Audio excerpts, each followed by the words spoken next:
Donc bon après-midi à tous. On va recommencer maintenant avec un cycle de conférences avec des interventions liées avec des pratiques de terrain, encore plus concrètes que ce matin. Et donc Catherine Loisy, qui est professeure en psychologie à l'Institut français de l'éducation de l'École normale supérieure de Lyon, va nous présenter ici les résultats issus d'une recherche collaborative menée avec des enseignants autour du projet INO, Identité numérique et e-portfolio et orientation, centré sur la construction du projet d'orientation par l'élève. Donc, elle va mettre en avant l'intérêt justement des outils collaboratifs pour construire une vision commune de l'orientation. Cet intérêt est en lien avec ces thématiques de recherche qui s'intéressent au développement professionnel des enseignants à l'heure du numérique. Bien, merci Émilie. Je voulais remercier donc Émilie, Marc Demeuse et puis Damien pour cette invitation. Donc effectivement, mon domaine de recherche, c'est le développement professionnel des enseignants à l'heure du numérique. Donc ce n'est pas l'orientation en elle-même, mais quand on veut étudier le développement professionnel, il est une entrée qui consiste à mettre les gens dans des situations qui vont re-questionner, on va dire, leur pratique, leur fonctionnement, et puis de regarder ce qui se passe en termes de développement. C'est dans ce contexte qu'a été mise en place donc la recherche qui sera au centre de mon approche. Donc mon plan est simple, hein, il y aura une introduction, je donnerai ensuite la vision de la construction du projet d'orientation, je présenterai la recherche INO et j'ouvrirai les discussions, les perspectives et les conclusions. Alors, l'orientation, c'est une tâche de développement il se trouve donc très bien que mes travaux sont ancrés dans la théorie du développement.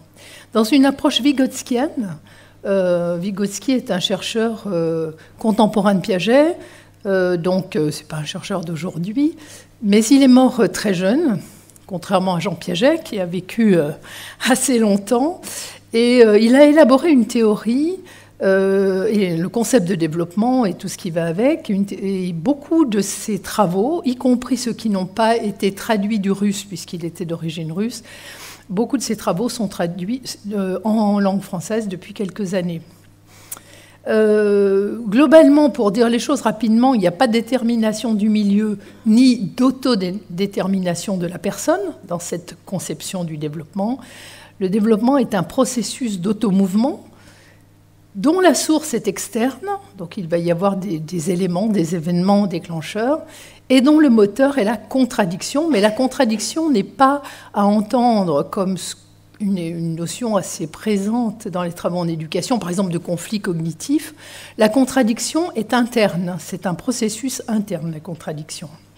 Je ne vais pas donner de détails, rassurez-vous, sur cette approche-là.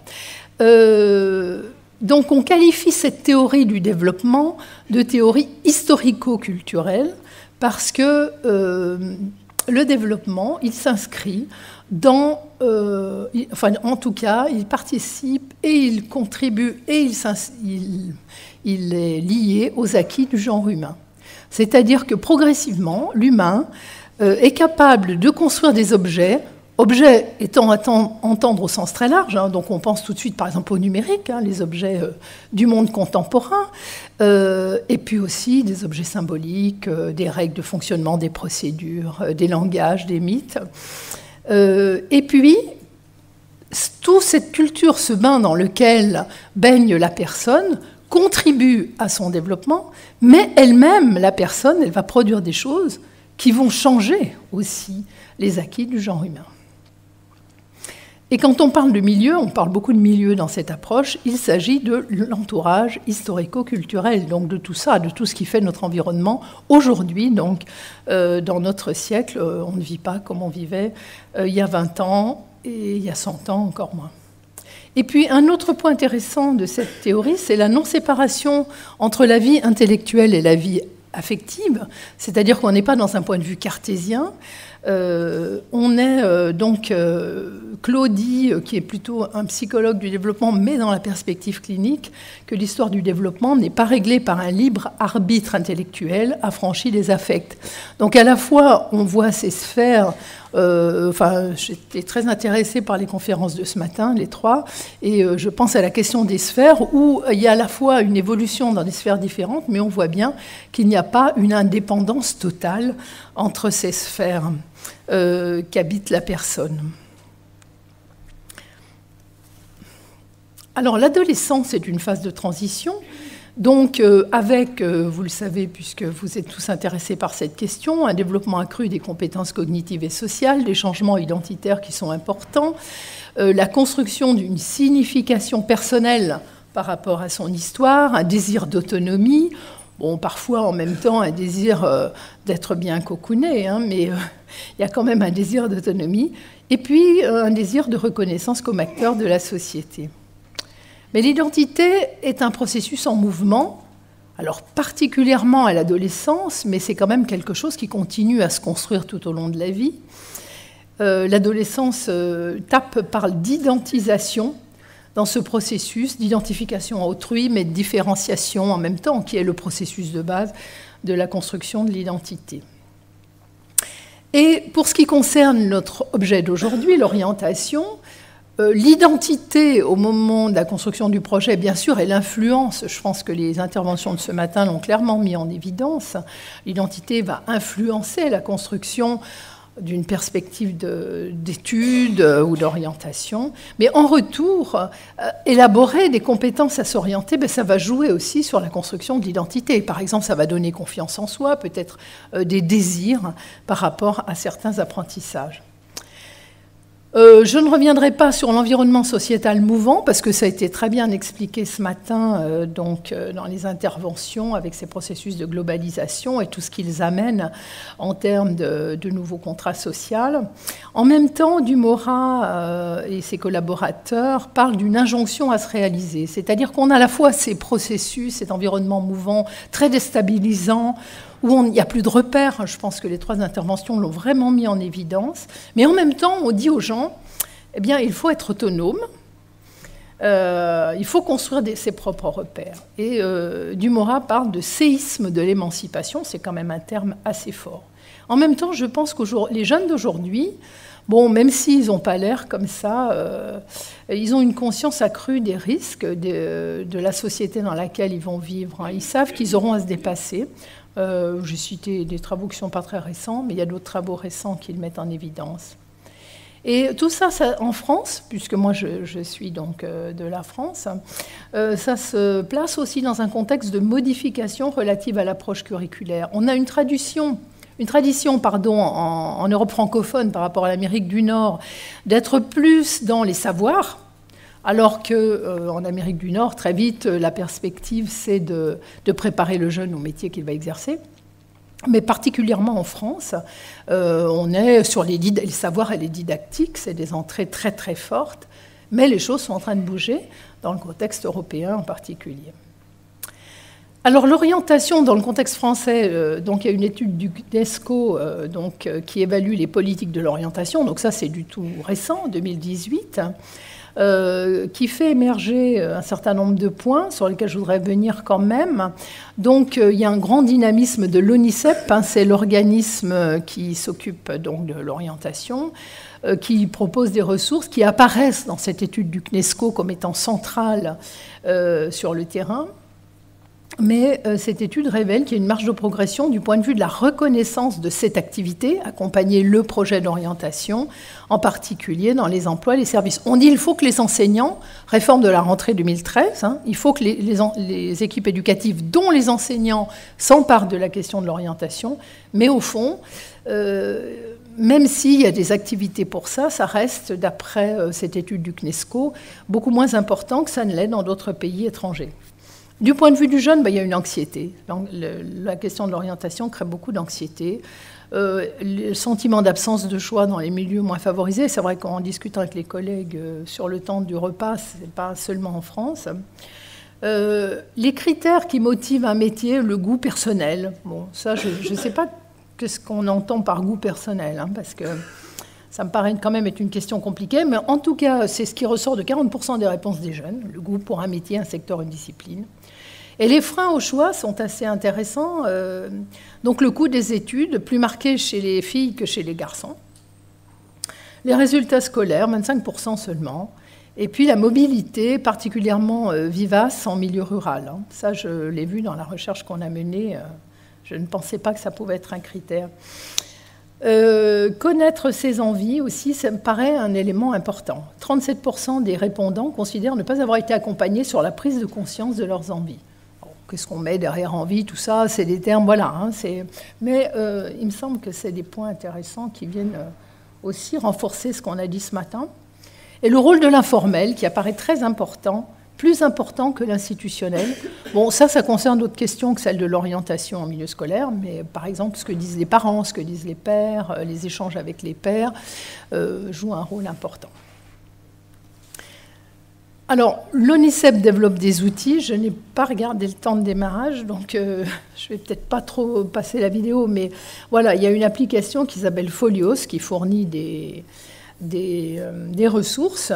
C'est une application qui est au service de tous les parcours éducatifs, donc évidemment parcours à venir qui nous intéresse par rapport à l'orientation, mais aussi d'autres dimensions comme les parcours artistiques, culturels, citoyens, éducation à la santé, où on voit que finalement l'orientation du jeune, elle est pensée dans une sorte de globalité, avec l'idée de construire progressivement la compétence à s'orienter, encourager la diversification des parcours, d'où ce lien avec des activités un peu hors école, parce que c'est aussi faire émerger tout ce que l'on fait, on l'a entendu aussi ce matin, hors de l'école. Et c'est développer à l'échelle du territoire des projets partagés avec des partenaires extérieurs, faciliter le lien entre les disciplines. Ça, ce sont les objectifs que vous pourrez trouver sur la page accessible à tous du Folio. Et puis c'est une équipe éducative, donc l'élève bien sûr, les parents, le chef d'établissement et les professionnels. C'est écrit petit, pardon. Donc c'est une équipe éducative qui se rassemble et les enseignants, l'établissement ont un rôle à jouer, mais vous voyez que ce n'est pas l'idée de travailler tout seul, mais vraiment au sein d'une équipe. Alors, notre vision du projet d'orientation, donc c'est élaborer un plan de vie, Brossard, donc psychologue du développement. Brossard insiste sur la connaissance relativement adéquate du monde, sur la finalité, intervenir de façon responsable et créative dans la société. Ça résonne avec les termes de responsabilité qu'on a entendus ce matin.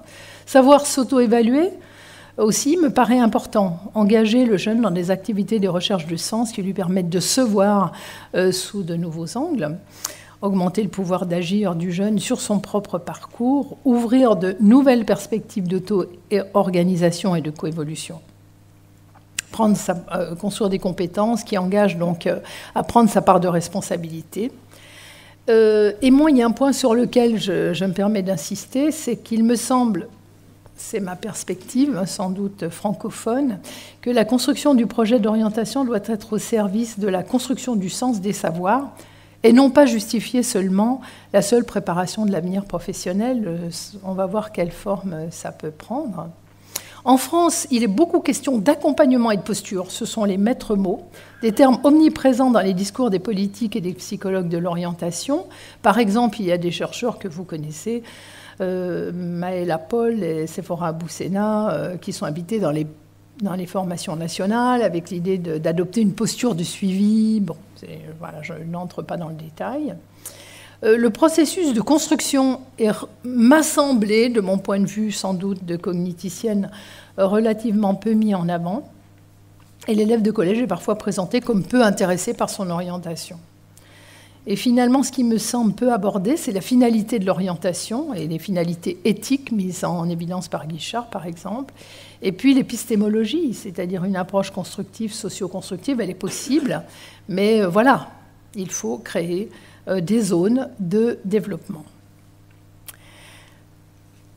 Le pourquoi lier identité numérique et orientation, bon, d'abord, la société vit à l'heure du numérique, tous les métiers sont concernés.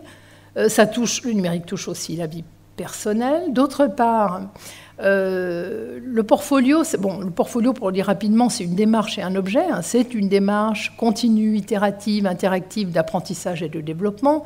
Ça nous paraissait, dans l'équipe INO, particulièrement intéressant du point de vue du projet d'orientation, enfin, ce qu'on appelait projet d'orientation, c'était en 2009 quand on a commencé, parce que l'idée, c'était effectivement de construire quelque chose qui allait, au fil du temps, évoluer, se transformer, dans des interactions avec des autrui significatifs pour produire du développement. Et puis si on regarde vraiment l'orientation et le portfolio du point de vue de l'objet numérique, il me semble qu'on a vraiment besoin de donner du sens aussi à la littératie numérique, la développer et lui donner du sens. Et dans l'orientation, il y a par exemple, l'étude du CNESCO le confirme, de plus en plus de jeunes qui vont voir sur Internet. Or, Internet, c'est le meilleur et le pire. Donc, il faut quand même développer une prise de distance critique par rapport aux informations qu'on y trouve.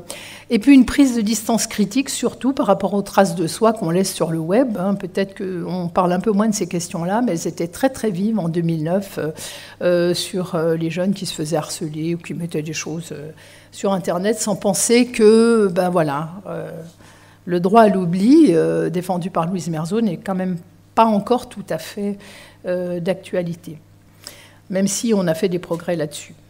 Et c'est aussi une occasion, je pense, de vivre le numérique scolaire comme pouvant être émancipateur, parce que c'est souvent une critique qui est faite par les jeunes sur le numérique en disant à l'école, ça ne nous intéresse pas, quoi. Et peut-être que si on joue bien le jeu, il peut être émancipateur. Alors, la recherche INO, c'est une recherche, comme Émilie l'a présentée, qui est un petit peu particulière, puisqu'elle a un objectif de production. C'est souvent comme ça dans nos recherches à l'Institut français de l'éducation, c'est-à-dire qu'on fait de la recherche, mais en même temps, l'idée, c'est de produire des ressources qui seront partageables par les enseignants. En l'occurrence, ici, notre contrat était de produire des parcours de formation dans un dispositif qui s'appelait Performance. En l'occurrence, donc, il fallait formaliser ces pratiques, donc des scénarios, des ressources, ces activités, etc., pour les partager avec des personnes qu'on n'allait pas rencontrer. Donc donner une certaine formalisation aux choses pour que d'autres personnes puissent se les approprier. Donc c'est une recherche-intervention, une organisation donc soutient la construction collective du projet de recherche en contexte. Donc en contexte, ça veut dire que pour que les éléments contextuels soient vraiment pris en compte, eh bien, notre choix méthodologique était de mettre plusieurs acteurs d'un même établissement. Alors normalement, c'était plusieurs enseignants. Je dis acteurs, vous allez comprendre pourquoi après. Mais enfin, en tout cas, l'idée, c'était qu'on soit plusieurs pour réfléchir au contexte. Et puis, de soutenir l'explicitation et les échanges, plusieurs établissements impliqués, et puis des rencontres communes. Un dispositif groupal d'inspiration psychanalytique pour soutenir l'analyse de l'activité, puisqu'il fallait à la fois, nous situions dans une approche développementale, donc analyser son activité. La question de la réflexivité, par exemple, a été mise en évidence ce matin. Et également parce que, pour la rendre explicite et pour la partager, il était important que les choses puissent être formalisées. Et puis, nous sommes quand même une équipe numérique, nous avions un blog collaboratif pour poursuivre le partage, et le partage des productions, et puis l'analyse à distance avec des journaux de bord. Deux phases dans le projet INO. Une première phase avec donc une équipe composée de 2 enseignants dans un lycée, un enseignant et une conseillère d'orientation psychologue qui s'appelle aujourd'hui psychologue de l'éducation nationale, donc qui était dans un collège. Et puis dans la phase 2, il y avait 3 enseignantes dans un lycée, plus 2 enseignants dans un autre.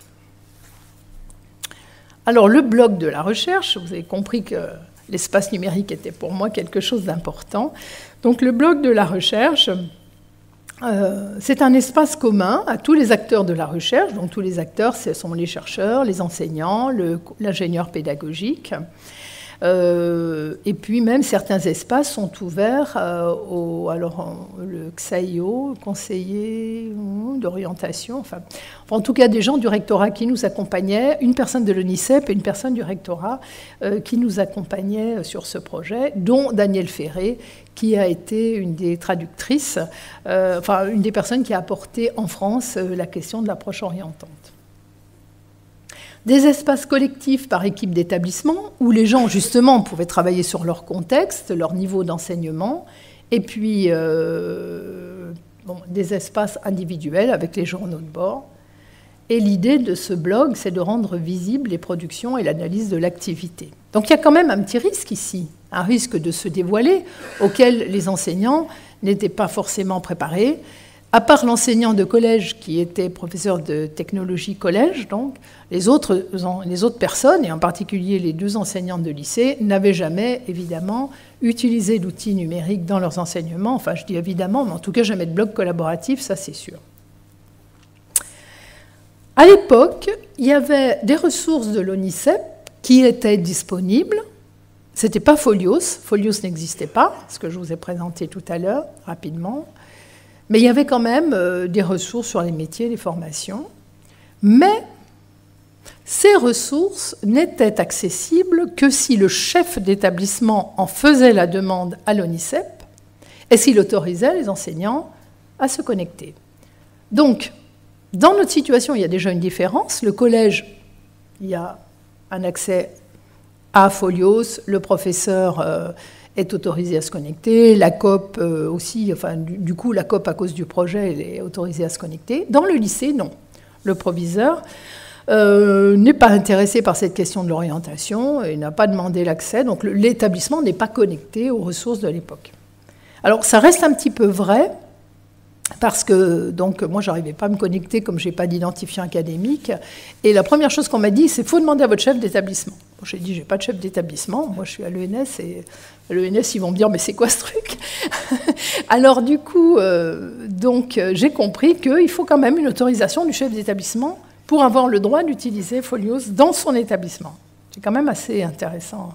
Je ne suis pas sociologue, mais intéressant à voir. Alors, qu'ont fait les enseignants? Bon, ils ont été sympas, hein, ils ont fait plein de choses. Hein, ils étaient venus bosser avec nous et ils ont été vraiment intéressants. Donc, voilà ce qu'ils ont fait. Ils ont fait des blogs de classe, d'abord. Donc, vous voyez en lycée, enfin là, je parle du lycée. Hein, le blog en anglais s'appelle I Act, I Fly. Donc, c'est une réflexion sur soi jusqu'à son envolée, I Fly. Et puis la ruche, c'était le professeur de lettres. Donc ce sont des blogs qui sont destinés aux élèves. Les enseignantes y expliquent leurs activités pédagogiques et puis elles créent avec leurs élèves des blogs dans lesquels les élèves développent leurs compétences, enfin commencent à développer leurs compétences à s'orienter. Voici un exemple de blog d'élèves et même du blog d'une enseignante. Donc, dans le blog Inno1 lycée, voilà ce que dit l'enseignante aux élèves. Elle leur dit « Il s'agira pour vous donc de développer un mini-site personnel à développer, à changer, à refaire et défaire. » Donc, elle les incite à concevoir ces mini-sites. Encore une fois, il n'y avait pas Folio. Un Folio, on peut faire son site de classe en tout cas. Inno2, donc c'est l'illustration qui est là, ce bloc d'élèves. Alors moi je l'ai appelé Portfolio sur la première diapo parce que l'idée c'est quand même que ça fonctionne dans une démarche portfolio, donc c'est un blog et c'est un portfolio. Donc avec une collecte d'informations et puis des réflexions sur la construction du projet d'orientation. C'est-à-dire que l'élève va faire un peu comme dans la démarche portfolio, collecter des données, les analyser, puis dire comment se construit comment elle construit quelque chose pour son orientation. Le professeur SI donc élabore son propre blog personnel où elle analyse le déroulement du projet. Ça, c'est assez intéressant. C'est-à-dire qu'il y a le bloc de classe qui est conçu pour mettre en place les activités, les objectifs, le matériel, les liens vers le matériel, etc. Mais en plus de ça, elle fait un blog spécial pour l'analyse du projet. C'est particulièrement intéressant. Nous avions incité, c'est vrai, on en a parlé tout à l'heure, nous avions incité les enseignants, puisqu'ils étaient 2 par établissement, soit à aller se voir mutuellement, pour s'observer et échanger, soit à se filmer pour faire des autoconfrontations ou des confrontations croisées. Bon, ça ne s'est pas mis en place. Il n'y avait pas dans le lycée, c'était dans le sud de la France. Bon, il n'y avait pas cette culture. Moi, je venais de la Bretagne où les gens se filmaient beaucoup à l'époque, mais là, dans les établissements du sud, c'était pas dans la culture, donc. Voilà, ça ne s'est pas mis en place, mais finalement, il y a quand même eu des choses intéressantes en termes d'analyse, et en particulier ce bloc personnel qu'elle ouvre à ses élèves. Voilà. Alors, les autres dimensions de l'orientation qui sont mises au travail au niveau du lycée, donc nous, au départ, quand on lance INO 1, avec ma collègue Stéphanie Maillet-Viermès, on est pour un ancrage dans les disciplines. Parce que, voilà, le texte 2009, hein, le texte de rentrée dit les enseignants doivent s'engager, donc on dit, nous, on va jouer le jeu, on va faire ça dans les disciplines et voir ce qui se passe. Donc, que fait le professeur d'anglais ? Bien sûr, elle fait rédiger un CV en anglais, bon, c'est logique, hein. Et puis, voilà ce qu'elle écrit. Elle dit que les élèves doivent trouver les opportunités de mobilité internationale pour ces métiers, c'est-à-dire que quand ils choisissent un métier, quel qu'il soit, même si c'est charpentier ou autre, ils doivent réfléchir dans une perspective de mobilité internationale. Sachant faire ça, ayant tel métier ou telle formation, qu'est-ce que je pourrais imaginer à l'international ? Elle dit aussi comprendre le lien entre mon apprentissage scolaire et le monde extérieur. Ça me paraît assez intéressant, assez fort. Et en particulier, elle va les faire rechercher, par exemple, quand un élève s'intéresse à un métier particulier, voir aussi s'il est intéressant, important de maîtriser l'anglais et pour quoi faire.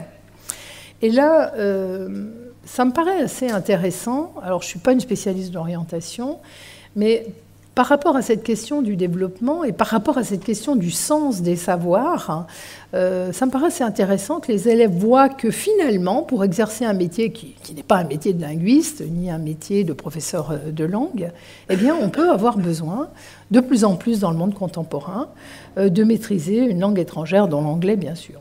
Et puis, elle dit aussi se sentir citoyen du monde. Alors ça me paraît vraiment intéressant par rapport à tout ce qui était dit ce matin sur l'écologie, toutes ces questions un peu transversales. Et je pense que c'est intéressant aussi que les élèves, en lycée en tout cas, commencent à se situer par rapport à ça. Alors, avec le professeur de lettres, il y a beaucoup de similitudes, hein, donc je ne vais pas tout reprendre. Donc, elle ne fait pas de CV en anglais, hein, ça c'est sûr, elle va plutôt travailler sur le portrait dans la littérature, mais elle va donner une place à la réflexion sur ce que l'on donne à voir de soi.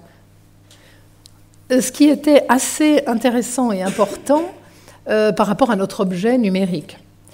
Et puis, elle organise des rencontres avec des professionnels, pas simplement je vais visiter l'entreprise comme ça se pratique aussi, mais vraiment avec l'idée que les jeunes, les élèves, construisent des questions qui les aident à comprendre certaines caractéristiques du métier qui vont enrichir leurs compétences à s'orienter.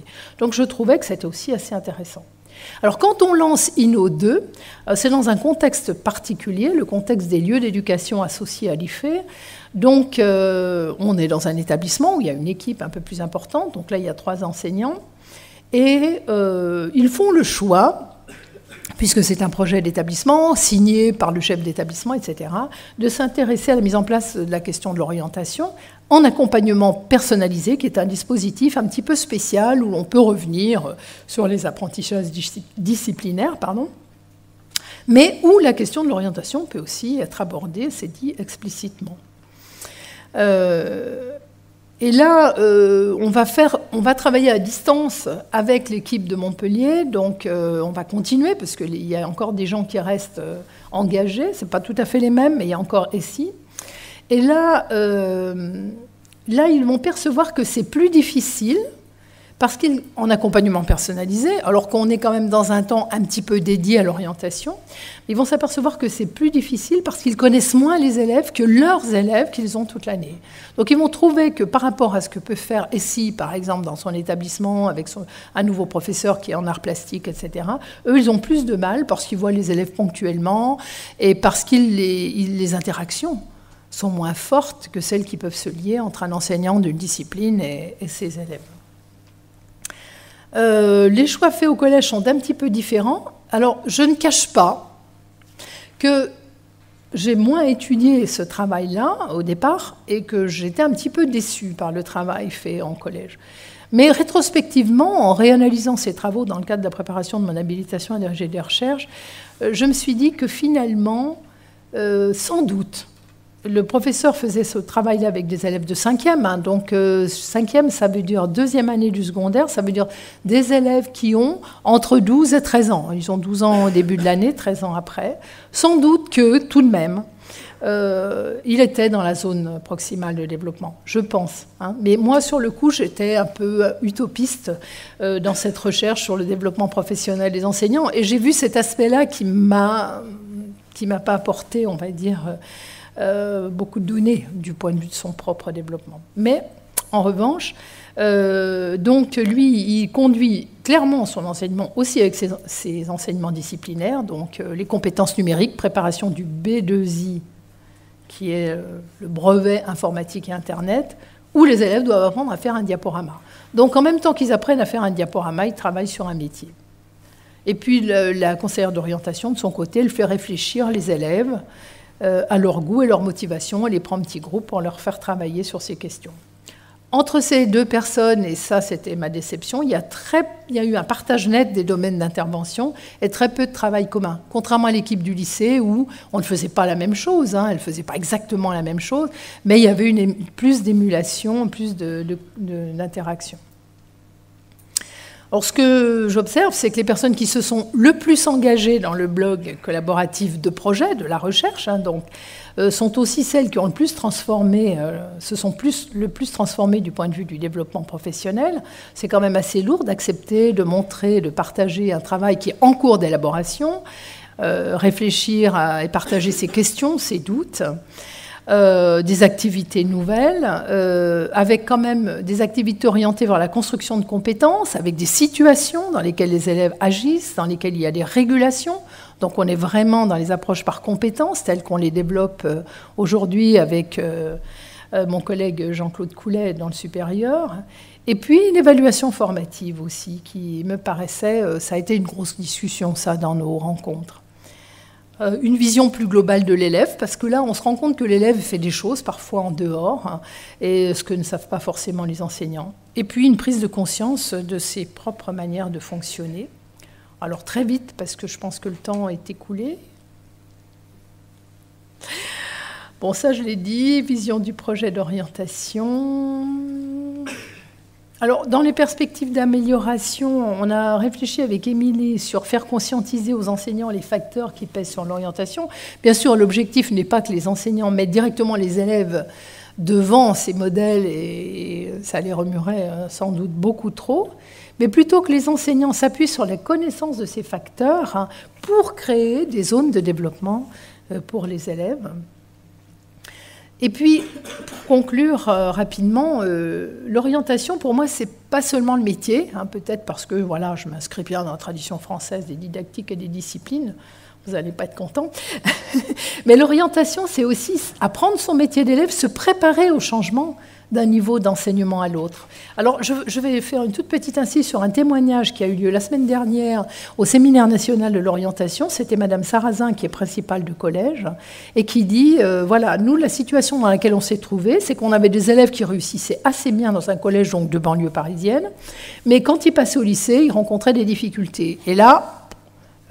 attention, hein, moi je n'ai pas tout mis, hein, mais manque de capacité de travail, problème méthodologique, problème de trace écrite, et j'en passe.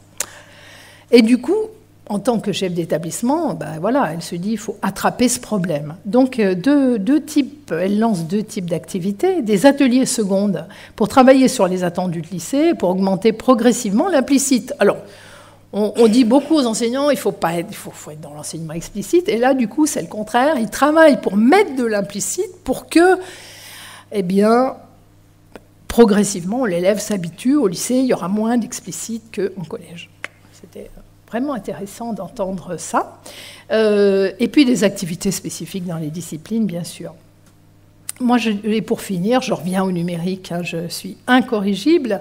Le bloc collaboratif, il me semble que c'est une instrumentation assez intéressante en vue de l'environnement personnel d'apprentissage. Alors aujourd'hui, de plus en plus de travaux sur le numérique mettent en évidence que les jeunes qui réussissent bien au niveau licence, enfin dans les universités, ils développent leurs environnements personnels d'apprentissage, c'est-à-dire qu'ils rassemblent les cours, ils font des blogs avec leurs copains sur des questions qui leur posent problème, ils partagent leurs notes, ils ont plein d'activités, et ils organisent bien sûr le planning, enfin il y a toutes sortes d'instruments, je ne vais pas faire un détail là-dessus. Mais il me semble rétrospectivement, on n'y a pas pensé à l'époque, hein, c'est une analyse a posteriori, mais que la démarche portfolio, elle peut contribuer, la démarche portfolio, un peu comme on l'a mise en œuvre, il me semble qu'elle peut contribuer à la construction d'un système d'instruments numériques qui serait assez proche de celui des environnements numériques d'apprentissage et du coup préparer d'une certaine façon, alors ici non disciplinaire, mais plus générale, aux transitions vers l'enseignement supérieur. Excusez-moi.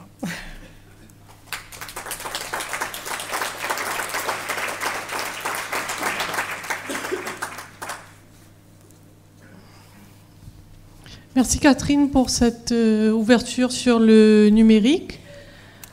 Alors, est-ce qu'il y a des questions dans la salle? Peut-être moi, je voulais en savoir un peu plus sur la façon dont les enseignants collaboraient autour de...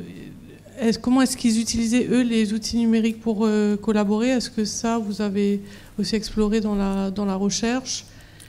Alors, on avait un blog de projet. Alors, par contre, je n'ai pas mis le lien, donc je ne pourrais pas vous emmener sur le blog, dans lequel ils devaient mettre des traces de ce qui se construisait progressivement. Mais par contre, ils étaient plusieurs d'un même établissement, avec dans l'idée que le blog n'était pas l'unique moyen de partager. C'est-à-dire qu'ils construisaient ensemble, peut-être qu'ils se réassuraient aussi en faisant ce travail collectif, puis ils laissaient des traces qui pouvaient ensuite être questionnées par les collègues de l'autre établissement. C'était ça le principe de base. Voilà. Ils avaient un journal de bord. Alors au début, on a travaillé d'arrache-pied à élaborer une sorte de journal de bord sur un fichier Excel. Je ne dis pas le nombre d'items. Et ils ont tout de suite dit « Ah non, non, mais ça, on ne peut pas ». Et ils ont préféré avoir donc un blog personnel, enfin le blog que j'ai montré pour SI. Et pour BI, alors elle faisait un journal assez classique où elle relatait son activité, les questions que ça lui amenait, etc. Merci. Bon, j'en profite, une autre question. Est-ce qu'il y avait une combinaison parfois d'outils numériques et d'outils papier, par exemple? Parce que le numérique n'est pas forcément accessible. Dans leurs activités. Voilà. Ah oui. Ils faisaient, souvent en tout cas pour le blog des enseignants, souvent ils commençaient par faire une préparation papier sur laquelle ils discutaient, et le numérique venait plutôt après, quand on avait déjà un petit peu réfléchi à ce qu'on allait donner à voir. Hein. C'était rarement le brut, le premier jet. Et les élèves aussi ? Alors les élèves en collège, ils ont travaillé uniquement sur papier avec la conseillère d'orientation psychologue sur la réflexion, etc. Elle avait des outils à l'époque, donc j'en ai pas gardé la trace, hein, mais voilà. Par contre, le professeur de technologie, lui, faisait uniquement travailler sur le web classeur, enfin, donc les outils développés par l'ONICEP à l'époque.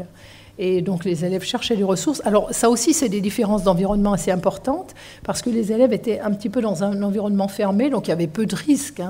Ils étaient dans cet environnement fermé pour chercher les métiers, les formations, etc. Et donc, lui, il utilisait ça. Après, il commençait à préparer leur diaporama. J'ai envie de faire tel métier, pourquoi souvent, en lien, d'ailleurs, ça correspond un peu au modèle assez ancien à cet âge-là. Enfin, je ne sais pas s'ils sont toujours d'actualité, mais voilà, en général, il y a une identification assez forte avec quelqu'un de la famille à 12 ans. Et du coup, pourquoi j'ai envie de faire ça? Et puis, qu'est-ce que j'apprends sur ce métier? Alors qu'au contraire, au lycée, comme ils n'avaient pas l'accès à ça, les gamins cherchaient sur Internet, c'est-à-dire vraiment tout était ouvert. Et du coup, la question de la littératie numérique, elle se posait d'autant plus fortement. Recul par rapport à ses traces, etc. Merci.